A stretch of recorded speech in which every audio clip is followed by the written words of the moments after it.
Time travel यानी समय यात्रा एक ऐसा कॉन्सेप्ट जिसे आज तक हमने केवल फिल्मों में ही देखा है, लेकिन आज हम आपको एक ऐसी ही घटना के बारे में बताएंगे जहां टाइम ट्रेवल का ये कॉन्सेप्ट सच होता सा लगता है।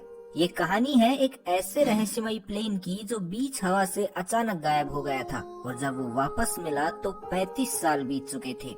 दरअसल ये घटना 4 सितंबर 1954 को सैंटियागो एयरलाइन की फ्लाइट EWA 513 के साथ घटी थी। ये घटना इतनी डरावनी और रहस्यमयी थी कि इस घटना को दुनिया के सामने आने से पूरी तरह रोका गया, लेकिन बावजूद इसके ये खबर आग की तरह पूरी दुनिया में फैल गई। 4 सितंबर 1954 को सैंटियागो एयरलाइन की फ्लाइट EWA 513 ने वेस्ट जर्मनी के एक एयरपोर्ट से 52 लोगों के साथ पोर्टो एलेग्रे ब्राजील के लिए उड़ान भरी। शुरू में सब कुछ सही जा रहा था, लेकिन कुछ ही घंटों बाद फ्लाइट का कांटेक्ट कंट्रोल रूम से टूट गया। कंट्रोल रूम से कोई भी व्यक्ति ना तो पायलट से संपर्क में था और न ही कोई पायलट किसी को संपर्क कर पाने में सफल हो रहे थे। कंट्रोल स्टेशन ने फ्लाइट के पायलट से भी संपर्क करने की पूरी कोशिश की, लेकिन कुछ भी हाथ नहीं लगा। काफी प्रयासों और सर्च ऑपरेशन के बाद सबने यही सोचकर उम्मीद छोड़ दी कि इस फ्लाइट को शायद नीला आसमान निगल गया है। यात्रियों के परिजन और अन्य लोगों ने भी मान लिया कि अब उन्होंने इन यात्रियों और EWA 513 को हमेशा के लिए खो दिया है और वे कभी भी वापस नहीं आएंगे। इस घटना का सैंटियागो एयरलाइन पर इतना बुरा असर पड़ा कि कुछ दिनों बाद ही सैंटियागो एयरलाइन को हमेशा के लिए बंद कर दिया गया। लेकिन फ्लाइट और यात्रियों की खोज फिर भी जारी रखी गई, लेकिन किसी को भी इससे जुड़ी कोई भी खबर नहीं मिली। लगभग 35 साल ऐसे ही बीत गए। अब तो लोग इस घटना को भूलने भी लगे थे, लेकिन 12 अक्टूबर 1989 की सुबह एक ऐसी घटना घटी जिसने सभी को चौंका दिया। इस दिन की सुबह पोर्टो एलेग्रे एयरपोर्ट के रडार में एक अननोन प्लेन दिखाई दिया जो तेजी से पोर्टो एलेग्रे एयरपोर्ट के रनवे की तरफ बढ़ता जा रहा था। जब एयरपोर्ट के ट्रैफिक कंट्रोल रूम तक ये खबर पहुंची तो सभी ने अपना ध्यान इस प्लेन पर केंद्रित किया, लेकिन जैसे ही ये प्लेन नजदीक आया तो सब एकदम हैरान और परेशान हो गए, क्योंकि उन्होंने प्लेन पर सैंटियागो एयरलाइन लिखा हुआ पढ़ा था। लेकिन अब तक तो सैंटियागो एयरलाइन को बंद हुए 35 साल बीत चुके थे, तो ये फ्लाइट बिना किसी चेतावनी के कैसे आ सकती थी और अब तक कहाँ थी। सभी लोग इसी बारे में सोचकर घबरा रहे थे और थोड़ा डर भी रहे थे।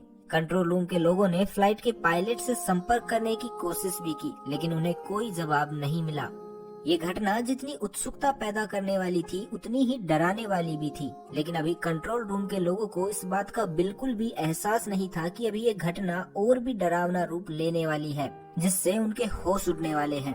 खैर, इसी बीच प्लेन पोर्टो एलेग्रे एयरपोर्ट पर लैंड हुआ। जब पायलट से संपर्क करने पर भी कोई जवाब नहीं आया तो वहां मौजूद लोगों ने प्लेन के अंदर जाने का फैसला किया। जैसे तैसे वहां के लोगों ने प्लेन का दरवाजा खोला, लेकिन वो अंदर जाने के नाम से डरे हुए थे। लेकिन मन में एक जिज्ञासा भी थी कि आखिर प्लेन के अंदर चल क्या रहा है। हिम्मत करके जैसे ही लोग अंदर गए तो प्लेन का मंजर देखकर सभी हैरान हो गए।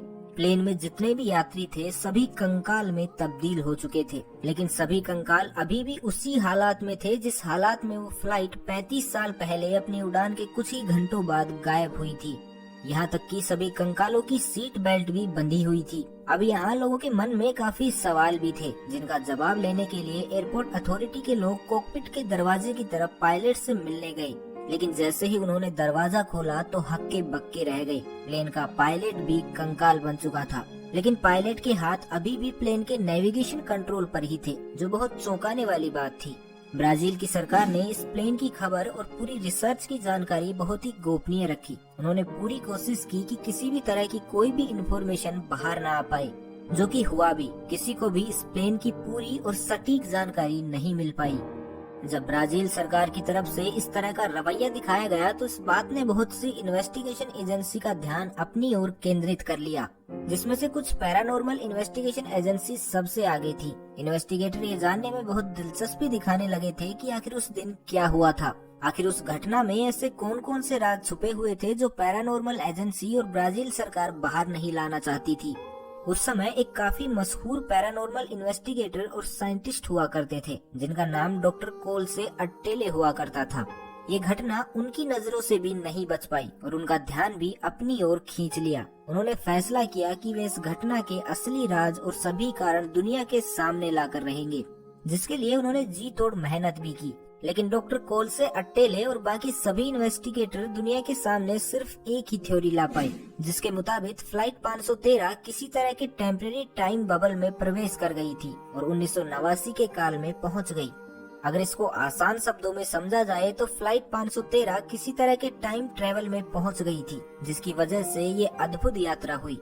लेकिन यहाँ एक सबसे बड़ा सवाल था जो किसी भी थ्योरी को गलत साबित कर सकता था, और यहाँ तक कि इस सवाल की वजह से इस घटना की वास्तविकता पर भी संदेह किया जा सकता था। क्योंकि अगर एक पल को मान भी लें कि ये फ्लाइट टाइम ट्रेवल बबल में एंटर हुई और 1989 में पहुंच गई होगी, लेकिन 1989 में पहुंचने के बाद फ्लाइट को पायलट का कंकाल सकुशल लैंड कैसे करवा सकता था। हालांकि कुछ लोग इस घटना को महज एक काल्पनिक कहानी बताते हैं, बिल्कुल उसी तरह जिस तरह एरिया 51 में एलियंस के होने का दावा किया जाता रहा है।